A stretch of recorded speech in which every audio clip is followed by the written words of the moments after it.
Hallo, heute lernen wir, wie man das Wort Igel ausspricht. Today we're going to learn how to pronounce Igel in German.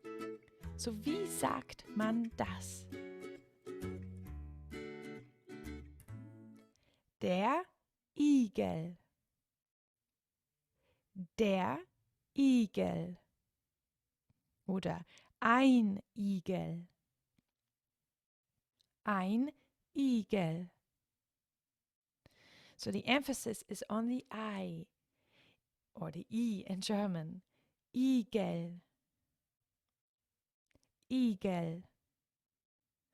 Singular und Plural. Singular, der Igel. Plural, die Igel. So only the article changes. Der Igel, die Igel. Vielen Dank fürs Zuhören. Just a quick reminder, you can buy our German workbooks at Amazon, and you can find us on Facebook as well at Be German, and there are free worksheets and lessons on our website begerman.com. Danke nochmal fürs Zuhören und bis zum nächsten Mal. Tschüss!